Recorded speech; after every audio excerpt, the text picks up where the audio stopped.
Hello, everyone, and let me give you an official welcome to today's Wellness Wednesday presentation, Playful Aging with Kyrié Carpenter. I am delighted, Kyrié, that you've joined us today. My name is Sally Duplantier. I know a lot of you who are on the call today with us, but for those of you who don't know me, I am the founder of a company called Zing, and my mission is to help people live their best life longer through better nutrition, more movement, better sleep, more mindfulness, and increased joy. And one way I deliver on my mission is to deliver these free Wellness Wednesday webinars to the community. We can do these for free because we have great sponsors. So today's sponsor is someone you might recognize because he's done some shoulder videos for us. It's Jim Colvin, and his company is Jim Comes to You. So a special thanks to him. Now, I am delighted to welcome Kyrié Carpenter because, and again, we have many people from the USC's School of Gerontology with us today, and a lot of you might recognize her name. She is an anti-ageism activist, coach, and educator. Along with Ashton Applewhite, she's the founder of the anti-ageism clearinghouse called oldschool.info. And I'll be sending you a link to this at the end of our session. She's the editor of the Changing Aging blog, and she was instrumental in working with Bill Thomas on this Changing Aging tour, which combines science and storytelling and music to travel all across the country to kind of shatter some of the myths we have about aging. In addition, she's the author of a book called Healing Dementia. And we could go on, but Kyrié, I want to actually give you some time to talk today. So welcome. Thank you, Sally. What a warm welcome indeed. So happy to be here with you and your Wellness Wednesday community. And yeah, so as Sally said, I'm Kyrié, and this is not a webinar on how to best use technology to combat aging, which a lot of people assume when they see someone who looks like me that we're going to be talking about tech, because while I am a millennial, the idea that I might therefore be good at tech, or that's what I might be talking about, is actually an ageist trope. We can be good or bad, in my case, at using technology at all ages.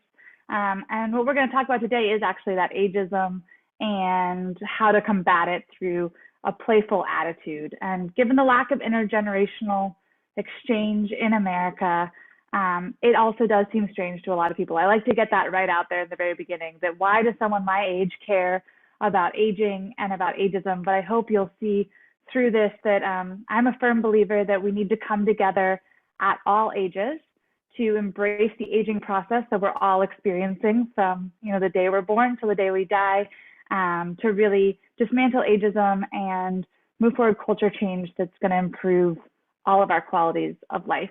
And so with that, let's dive into something that I call playful aging, and I'll explain a little bit more about that. But first, to sort of set the stage of why do we even need something called playful aging? Because we live in a world that is very anti-aging, and I doubt this will come as a shock to anyone on this call, but America in particular is highly anti-aging. We don't like it, we don't want to do it, we do everything to stop it, to prevent it. But I want to really think about that term, anti-aging. The last time that I checked, at least, aging was something that happens, from the day we're born till the day we die, and it's really quite synonymous with living. Anyone who isn't aging isn't living. And yet there's a multi-billion-dollar industry dedicated to anti-aging. Also kind of ironic because I feel like there's definitely a component of fear of death that plays into our desire to be anti-aging, but anti-aging is kind of synonymous with death. So I'd like to sort of start there just with this linguistic query of this thing we've all literally bought into, myself included, it's just out there, is really paradoxical. And I've spent a ton of time researching aging in America and our anti-aging paradigm in particular. And again, I kept running across this belief, lots of people touting this idea that if we can appear to not be aging, if we can stay physically fit, physically able, if we're cognitively sharp, then we can actually stop the aging process. And while, of course, we want to all be super healthy, healthy as we can be, and live our highest quality of life, doing so doesn't stop aging. We still age every single day. And we have this misnomer that aging is synonymous with this, decline. And do we really want to stop aging then becomes the question. Is that really what we're anti? Is it really anti-aging? Especially if aging is synonymous with living. Then anti-aging is his very definition of death, the very thing we're trying to avoid in the first place with all of this stuff. So I hope this sort of shows that when we sort of unpack it, it doesn't make a ton of sense to be anti-aging. Unless, of course, you're a marketing professional, because the anti-aging movement is super profitable. Aging is something that happens, as I've said 100 times at this point, to each and every one of us every day. And so if you can market products to stop a process that's impossible to stop in the absence of death, it makes for a pretty solid industry. So I hope that if you take nothing else away, you'll at least take away that anti-aging makes sense for a marketing executive, but it doesn't make sense for me. It doesn't make sense for you. And it doesn't make sense for how we feel about ourselves and each other. And so what does anti-aging lead to? Thankfully, right now, culturally, there's been more and more talk about diversity, the different parts of us that make us unique and different from each other, how those affect how we move through the world. And many of us are now familiar with diversity factors such as ethnicity, gender, sexual orientation, et cetera. But have you ever thought about the fact that age is a diversity factor too? And so what this means is that some people have more power culturally just because of their age, and some people have less. So just like gender or religion or ethnicity, we judge people oftentimes without even knowing we're doing it. And we treat them differently, again, oftentimes without even knowing we're doing it, based on how old we think they are. And when we do that, that's called ageism. And so for most diversity factors, it's pretty easy to determine which group of people has power given a different part of their identity. Because we actually tend to think about the disempowered group when we think about the term. So for example, if I say sexism, what group is being discriminated against? Women probably pop in your mind, because most of us know now that in our culture, more power is given to men than women. If I say homophobia, you probably think about the queer community. If I say racism, we're talking about people of color. But if I say ageism, who pops into your mind? Maybe no one. Maybe I know a lot of people are really woke to this stuff, so probably some of you maybe thought of older people. But a lot of times when I bring up ageism in day-to-day conversations, a lot of people ask me, like, what does that even mean? Because we don't know, and that's because ageism is still largely unconscious in our culture.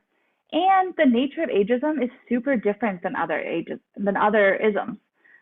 Age is multifaceted in that we have a chronological component, that is how long we've been alive. Literally, what is your birth date? Let's count how many orbits the Earth has done around the sun since then, that chronological component, but also a perceptual component, how old we appear. That's what I was kind of playing with at the beginning of this session of, I know that I appear younger than people would assume someone who cares about this stuff does, but you don't actually know my chronological age.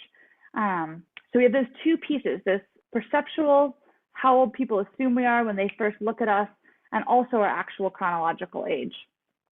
And those are treated differently in our culture. So aesthetically speaking, in the looks domain, the dominant age in our culture is late teens, early 20s. You don't have to take my word for this. You can just open any magazine, look at any ad. I was actually on another webinar yesterday and was co-presenting on a panel, and the person before me, they were talking about longevity and aging, and their first slide had clearly a woman who was maybe 25 at the most, as their example of someone aging poorly. And what is this? So yeah, you can see that in ads. we have this idea that the aesthetic ideal is late teens, early 20s. But when we talk about actual chronological age, go talk to anyone who's actually in their late teens, early 20s. They will tell you that they get told that they're too young to do things all the time. It's assumed that they don't have experience because chronologically in our culture, the age of power is more in our 40s. That's about when we have enough world experience to be able to get those jobs that we really wanted, to be able to be taken seriously in a boardroom, all those different, to be taken seriously by a bank, by car insurance, by all of these things. And it does slip away quite quickly. There's a very quick peak and then valley, especially with that. And I'm experiencing this myself. I was born in 1986, so that makes me 35. And I will say just recently, do people not assume it's my first day on the job? And I can feel that difference. I can feel that I'm moving into this very tiny window of age privilege. So when you start to think about that, we have another paradox now with aging that, as far as I know, no matter what face cream we use, you can't house a 40-year-old consciousness in a 19-year-old body. So the reality is each of us every day, to different degrees throughout the span of our lifetime and to different degrees based on what other diversity factors might be part of our identity, are experiencing ageism. So not only do we have an anti-aging paradigm, we have ageism, which allows for only a small group of people to be in power. And as we just saw, there's not even a single human on this planet that actually fits the perfect definition of that power group. So what does this look like? Sort of like I mentioned too, a 19-year-old woman may experience age privilege when she's trying to get into a nightclub. But Monday morning, she might experience ageism when she's at a job interview. And most likely everyone here today has experienced ageism. If you're having a hard time, just think back to any time that you were told either out loud or you implicitly felt that you were too old or too young to do something. That's ageism. We usually first experience it when we're children and we know we're capable of doing something that we're told we're not allowed to do. And it keeps going through the rest of our lives till the day we die. So just really think about that. Maybe recently there was a haircut that you wanted to get or an outfit that you deemed yourself too old for. Though that's internalized ageism, which is a whole other component of this. We get all these ageist messages, they end up in our mind, and then we don't even realize we're doing it, but we have these ideas about what's age appropriate for us. And outside of some legal issues with ages of consent and things, there's no such thing as age appropriateness. And anytime that pops up, that's actually ageism. So that's a bit of a groundwork on ageism. So what's really happened with aging then is that it's become a shadow aspect of our culture. And the word shadow in the depth psychological tradition, which is the one that I studied, just means a part of us that remains unconscious. Sometimes our shadow are aspects of things that we reject as being a part of us. Sometimes they're parts of us we haven't yet discovered. So, maybe we have a really bad temper, but we don't want to think about that or look at it. We might push that into our unconscious and in our shadow. Or maybe it is just that part of us that we haven't really unpacked or discovered yet, a deeper part of us that we're looking at. And so the word shadow is used because these parts of us are hidden from view, just as if they were laying in a, you guessed it, shadow. But even though we don't see them, they're very, very much there. So as a culture, and speaking about the American, I know we have a lot of folks from around the globe, and this holds true in most Western countries, but I specifically studied America. So as an American culture, we have taken aging and put it in the shadow. We don't want to see it. We don't want to look at it. This is evidenced by, all the anti-aging products I've already mentioned, but it's also physically manifest in all the places we have to put people with this problem of aging. Just think about the variety of 55 plus communities, independent living, CCRC, assisted living, nursing homes. The variety does seem to grow annually as we continue to just parse out even more ways to separate and segregate ourselves by age. And even the way that we do schooling, honestly, is ageist. The fact that we put, you're with 5-year-olds and then 6-year-olds the whole way up, we really are kept in these age boxes. And so what can kind of happen though with all of these places we have to put people with the problem of aging is that suddenly aging becomes this thing that only happens to you after 55. But I don't know anyone who got to 55 without aging on the way. So we've taken this aspect of our culture and we've literally hidden it from view. I mean, we've literally warehoused to some extent the oldest of the old, our elders living, especially those living with dementia. And we're hiding it and we're making it unconscious. And so again, in the depth tradition, there's a special element that comes into play when we're like, we don't want to see something, we're going to push it in the shadow. And that is called the trickster. And the trickster comes in when we hide these things away, and the trickster comes in and upsets the status quo. So we have the status quo that's pretty anti-aging. The trickster is going to come in and upset it.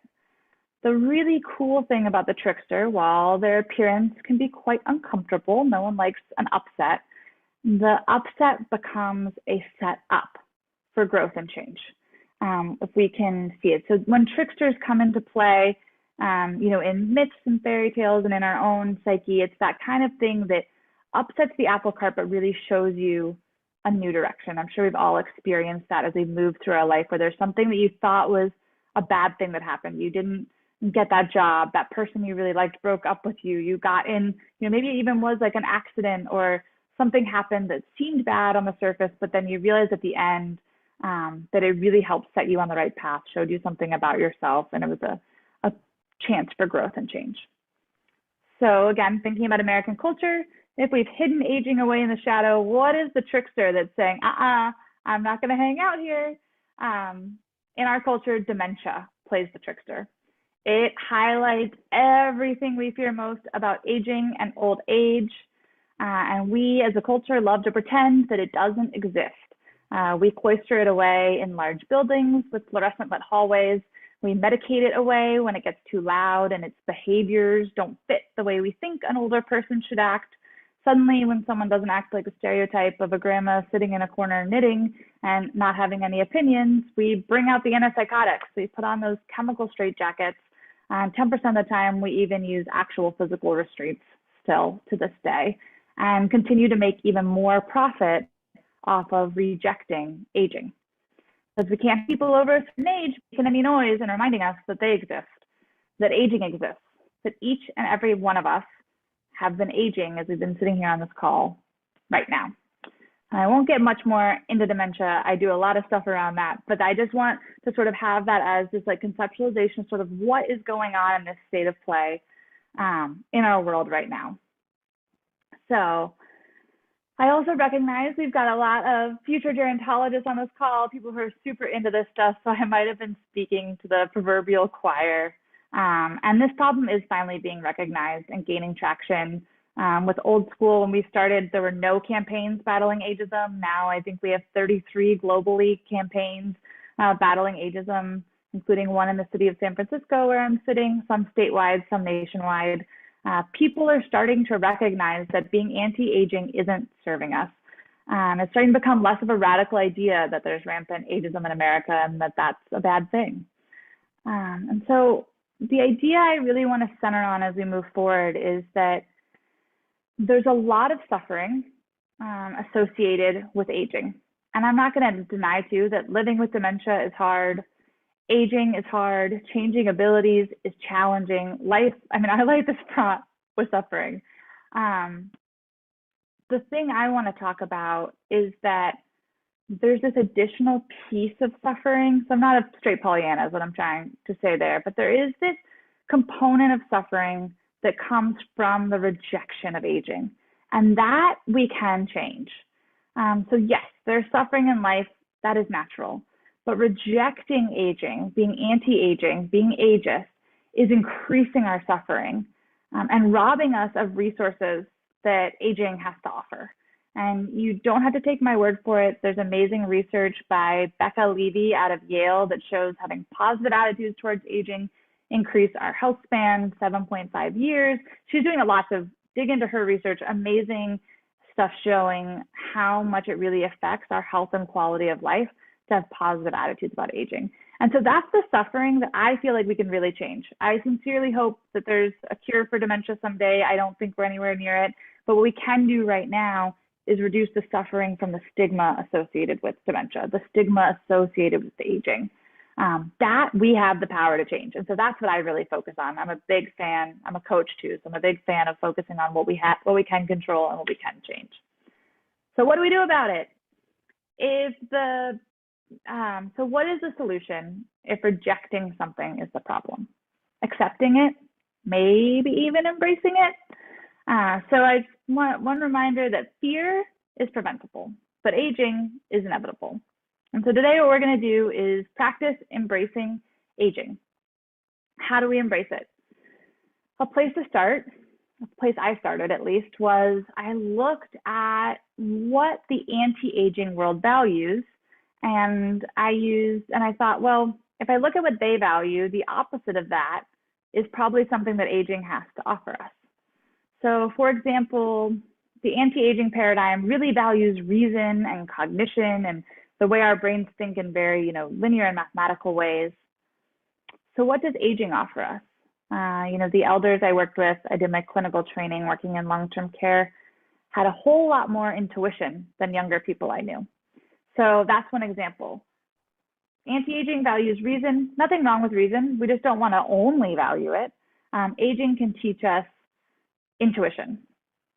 So, and when I was working on my research, I made a list of things like this. I just started noticing what are the things anti-aging doesn't value that aging does. As I read, as I watched, as I listened, as I interacted with people, spent time with elders, and this list grew and grew and grew. And I know it can be really helpful to have things in categories that are easy to remember. And so as I looked at the list, I sort of let salient themes emerge. And I realized that embracing something that's unconscious, right, the shadow that's hidden from our culture is pretty difficult to do. It's an easy thing to say, that's a really hard thing to do. And that, yeah, we humans, we need a system. We need a reminder to embrace aging, to look forward, to combat the ageism that lives inside of us and outside in our culture, because culture change starts with people change. And challenging ageism and the anti-aging paradigm starts with illuminating our own shadow and our own internalized ageism. And so as I was cataloging all of these different things and the salient themes, an acronym emerged, play. And so that's what we're going to dig into today. And before we get into what it stands for, I want you to know that play is a place to start. It's a really easy word to remember. All the things that aging can teach us that our culture doesn't value, and we can expand from there. The acronym is also an energetic reminder of the perspective from which we want to really be combating ageism. When we play, we practice for life without fear of failure. Think about, a child playing, or if you can remember yourself playing. It's all about skill building and practicing. It's not about success. We try new things unrestrained in brand new ways. And this is the attitude that I bring to the work that I do. And this is the attitude I hope that you'll bring to your own work around dismantling your own internalized ageism. A playful, non-judgmental attitude towards yourself and the world. So play. P is for pacing. It's not hard to see that America values a fast pace. And it's also not hard to see that aging teaches us not only to slow down, but a discernment for the best pace given in a moment. Faster is not always better. And so I want to encourage you not to take my word for this, but to play with pacing by trying, as you move out in the world, doing different things at different paces so that you can feel that right pace. So maybe it's when you're out walking the dog after this webinar, try walking as fast as you possibly can and see how that feels. And then try walking as slow as you possibly can and see how that feels. And then notice how your body will tell you the right pace. That's a way to practice pacing. And so practicing pacing too shows us there really is this faster is better. We want it done yesterday, 24-hour news cycle, social media moving at the speed of light. And, the elders that I spent time with moved a lot slower than that. And honestly, it was pretty dang nice to move more slowly with them.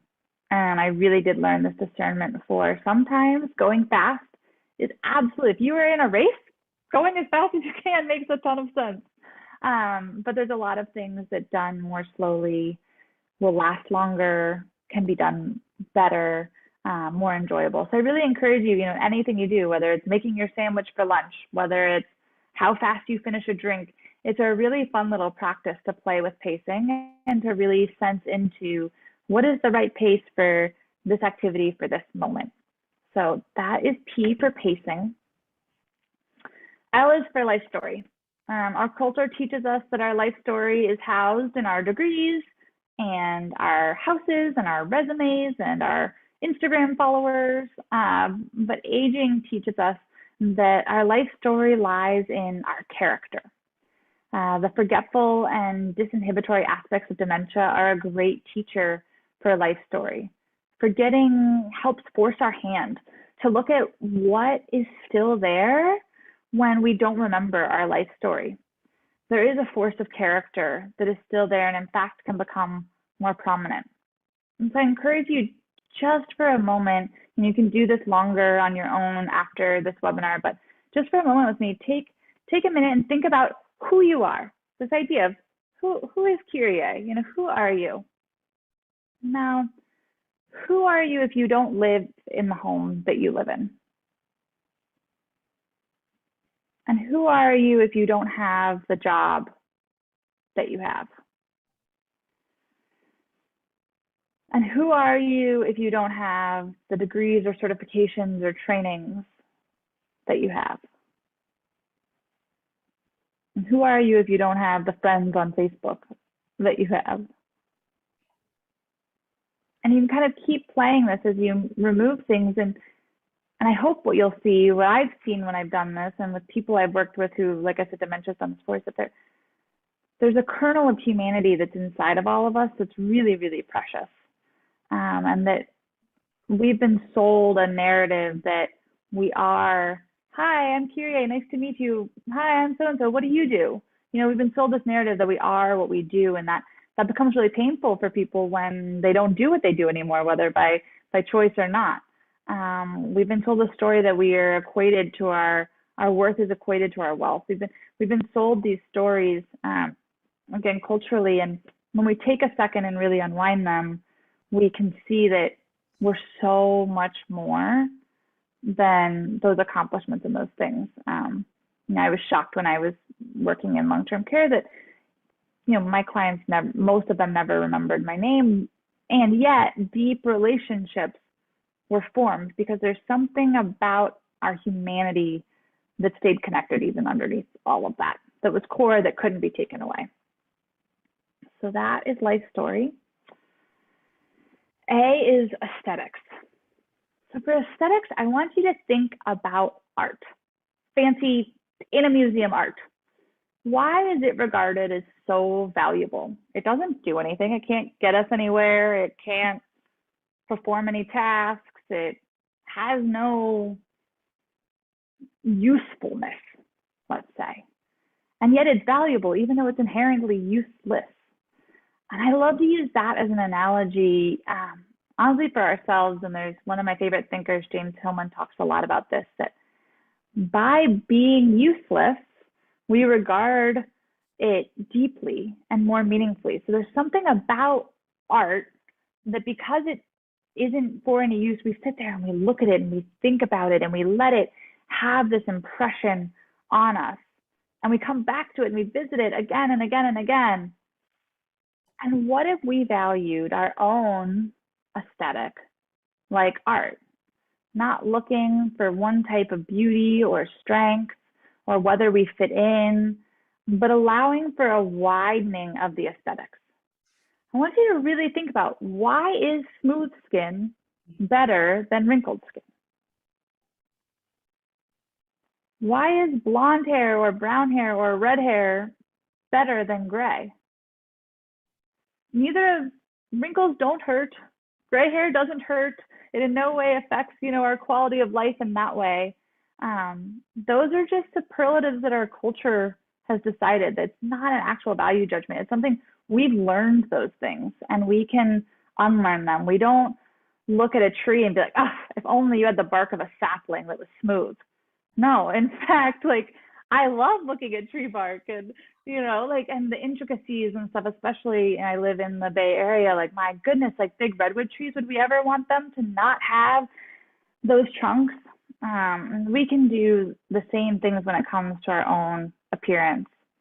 Physical prowess and aesthetics are constantly shifting from day one of our life until we die. And it's so funny, children often bemoan having to wait to grow up. And then at some point, we start to dig in our heels and attempt to freeze the process. And again, that's that suffering I'm talking about that we don't need to experience. We can choose not to. Aesthetics is at the root of the American anti-aging myth. And we believe that we can freeze aging by freezing our appearances and our abilities. And yet, like, every single day, it's shifting. Puberty, really great example of it shifting really fast and really uncomfortably. But the reality is it doesn't ever stop. We're always changing and shifting. But what if we could see that as growth and not as deterioration? What if we could be as curious about the wrinkles that are forming on our face as we were about our maturing bodies in puberty? And that's a practice, I'll let you know, check in with me in 30 years, that I've been adopting myself as I'm starting to get fine lines and seeing where my wrinkles will emerge. I'm trying to be curious about them and to see what they add to my face and what they mean about my appearance. And same with my gray hair that's starting to come in at my temples. Ooh, what's it going to look like? Am I going to have like fun streaks, or is it going to be dispersed throughout? I don't know. And I can tell you right now, it's already helping me. I have quite, most of my friends, not most of my friends, but like a lot of folks in my community are starting Botox. I'm at that age where most of my age cohort are starting those things. And it feels good that I am, at least at this point, and I'll check in later, we'll see if, but at least at this point, I'm able to celebrate my emerging lines. And sometimes even in states of dress up, I'll gild them with gold inspired by this Israeli artist who made jewelry out of her wrinkles. It's fantastic. So I really want to encourage you to try to see yourself this way, to look in the mirror, and rather than look for what you want to change, look at your face like art. There's some amazing art of older people out there that you can look at that actually I find really helpful, looking at paintings that beautifully depict older people. So finding those kinds of sources to just help untrain our brain for this 19-year-old aesthetic. All right, and finally, why? Your perspective. In America, as I said, we value cognition. It's super easy to measure, especially in the field of psychology. We use this measurement to show how cognitively smart someone is. It's super easy to get these numbers, and that often gets translated into how valuable someone is. But your perspective is here to remind us that there's other ways of knowing. One elder that I worked with was quite forgetful, and I came across him one day, and he was meditating, and he said he meditated an hour a day in his perspective, but I think from mine it was probably more like 7, because he would forget that he'd meditated and meditate again. But there's worse things, right, than meditating 7 hours a day. But I came across him, he was meditating, and someone had told me he'd been at music earlier. I knew it was his favorite part of the day, so I asked him, hey, how was music? He said, oh, did I go to music today? And I'm a big fan of not correcting, people, and says, that's what I've been told, but I don't know, I wasn't there. He goes, hold on a second, closes his eyes,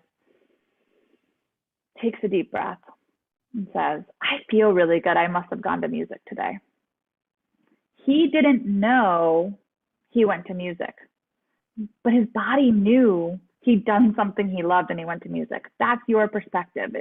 It's checking in on what other ways do we have of knowing other than just our reason and cognition, which is great. We just way overvalue it. Like, hold it equally to the ways we know in our heart, the ways we know in our body, and look for ways to practice knowing things in your body, checking in with how does your body feel? How do you know if you like a person or an activity? You can check in and see how your body feels after that. So the most important thing about play is that it allows us to hold the truths and the realities of aging. That, like, as I said, of course there is suffering, of course there's change, and there's a lot of things that our culture tells us about aging, though, that aren't true. And so play kind of allows us to separate those out. The fact that, like, aging is only about decline and not about growth. Play lets us hold all of that. Aging isn't easy. And the play method doesn't eliminate all the challenges. What it does is it allows us to unlock what I think is the most important word in the fight against ageism. And sure, as I've said, there's harsh realities and sorrows and suffering associated with living and aging. And aging offers us a tremendous opportunity for growth, for joy, for character development. And we can start at any age, embracing aging, playfully aging. It's called growing old for a reason. So I encourage all of you to get out there and play. Thank you. Kyrié, this was fabulous. Thank you so much. I'm going to open this up for questions in a second, but I have to tell you, at least for me, it was somewhat emotional. And this is from the perspective of somebody who is 68, who probably still spends way too much time worrying about my appearance. I'm gonna try that exercise where I'm curious about my wrinkles, maybe decorate them with gold. But it's just, I don't know, it was inspiring and uplifting. So I'm going to just see if anyone has questions. Go ahead and put them into the Q&A. Does anyone either have a question or maybe a comment or a reflection for Kyrié? Something you might have gotten out of this presentation? And I'll just give you a second here to comment. While I wait too, Sally, I'm happy to send you some of my favorite artists who depict for older folks in painting, because I feel like that's so helpful. I'm like, if I could find this painting beautiful, then I could find myself if I look like that beautiful, right? Like there's this, so I'll send you some of that stuff. I think that would be fun. I would like that. We're just getting some feedback that said, wonderful, thank you. So I'm gonna just ask a couple questions because we have a few minutes, but again, feel free folks to chime in here. Here's one that came in. This person said, I have found that viewing life as life cycles helps you move on to the next experience. Each life cycle has its wonderful moments. Isn't that beautiful, Kyrié? I love that. I love that. Yeah, and just that makes me think too, just even about like the cyclical nature of nature and how much we forget that we are part of, we are animals at the end of the day and part of nature, and embracing the cycles of nature and using them as a guide for our own aging cycles is, I love that. That's beautiful. Yeah. Totally resonates. So I'm curious, you and I chatted a little bit earlier, but I think it'd be fun for our guests. Tell us how you got started in this, interested in aging and then becoming an activist around, the anti-aging phenomenon. Absolutely. Yeah. So the story starts with a little bit of my own ageism, not shockingly. So I was in grad school to become a therapist, and I was in my mid-20s at the time, and I thought, am I too young to be a therapist? Do I not have enough life experience to give good advice to my future clients? Which shows my own ageism about my own abilities and my lack of knowledge about the field of psychotherapy, because if your therapist is giving you advice, they're not a good therapist. Get a different one. They're there to hold the container and help you figure out what's best for you and tap into your own wisdom. And so, but at the time, that's what I thought. I was pretty insecure about it. And then I was like, you know what I'll do? I'll work with older people and I'll be able to hear their stories and I'll be able to retrofit advice they give me to give back to clients. So bad reason for the idea, but good idea in the end. And I ended up, it was really difficult to find clinical training working with older adults, or older people, I should say. And, but I found here in San Francisco, I worked at an assisted living community, and all of my clients had a diagnosis of dementia. Most of them had that diagnosis for quite some time. So it was definitely not what I expected. And sort of as I shared a bit in the webinar too, though, it changed me really profoundly. I had really valued my brain, and that's how I got through the world was, I really relied on that to get me. I grew up in a small little town. To get to the big city, I really relied on my brain, and they really taught me how to know things in my body and in my heart. And I was just forming these relationships and having these interactions that didn't match up to the ideas I held about older people. And when I dug into why I had these misconceptions, I realized it was ageism and ableism combined. And yeah, as Sally, as I shared, we share this, that once I learned that, I was like, I have to tell other people, and then the world will be a better place. Coming up on about a decade of doing that. I hope that I know I've at least planted some seeds in hearts, and things do seem to be changing. So I hope that I've played some role in that. Yeah, thank you. A comment came in from Suzanne Martin, and I love Suzanne because I think Suzanne has been at every single presentation I've done as well. But she said something. I'm going to paraphrase Suzanne, but she said that we can have everything, but not everything at once. And then she talked about how we can have these joys and satisfactions throughout different seasons of our life. Mm-hmm. I love that, Suzanne. That reminds me so much too of when I talk to people in their early 20s, they get so upset when people tell them, these are the best years of your life, like enjoy your youth, don't let it slip away. And they're like, I have no idea what I'm doing. And it's like really hard. Like there's good and bad at all of these different, I love this, that we can't have all the delight all at once.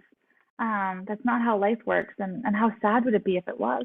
It's so much better that they're spread out as little packages of delight throughout our life. I love that, Suzanne. Yeah. I'm going to ask you for two final pieces of advice. Okay. One is going to be for the older adults who are part of this group, who may, like myself, have our own reinforcing beliefs. And then I'm going to ask you to talk to our gerontology students. But for people, for a lot of us on the call, how do we get out of our own heads about how we feel about aging? Yeah. By attending things like this, right? So it's all about exposure. We're all bombarded every day with anti-ageist messaging.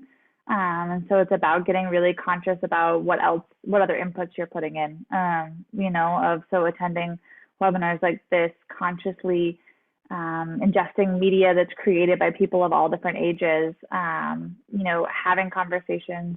I will say a little shout out to Old School, the anti-ageism clearinghouse I've made. We have consciousness raising guides. So similar to the women's movement, when there were consciousness raising groups, we've put everything you need together to start your own consciousness raising group around ageism. And then we also have ones for the intersection of ageism and sexism and ageism and racism.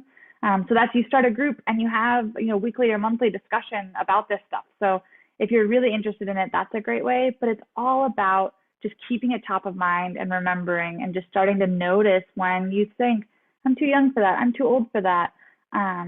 Just starts with awareness. Yeah, that's great advice. And, I'll share something that I've done myself is I've stopped buying those greeting cards that are supposed to be humorous about getting older. I have a twin. People know this. I adore my twin. And every year I would send her a funny card that poked fun at our age. And through my work at USC in the gerontology department, I started to realize that was just like, why are we making fun of ourselves? Why are we doing that? Perfect example. I will say too, if you need an alternative, Colorado's anti-aging campaign, which has changed the narrative Colorado, did a call to artists to make anti-ageist birthday cards, and you can buy them on their site too. So they have a whole collection of anti-ageist birthday cards. So it's even one step further than sending. That's so funny. Yeah. That's a great idea. Okay, our last, because we're almost at the time. Okay. For the USC gerontology students who are creating careers around this, what would you advise? Be aware of ageism and where it's creeping up in yourself. There's paternalistic ageism that pops up. When I teach a gerontology class to undergrads, and I get folks all the time who are like, I love old people, they're so cute. No, that's ageist. That is infantilizing and paternalistic. So I would say for anyone who works in the field, just really checking your own, that paternalism is going to come in, this idea, and it's very benevolent, of thinking that we know best for someone who's older than us, which just isn't the truth. Like, we all know best. We know what's best for ourselves as individuals. No one knows what's best. Maybe outside of actually like small children and their parents, but definitely with older adults. So just watch for where your own ageism shows up, even in really benevolent ways. Yeah, This is great advice. Kyrié, thank you so much for joining us today. This recording will be available to people, and we'll also be sending out links to oldschool.info. Have a wonderful day, and thank you everybody for participating in today's session. Thanks for being here, everyone.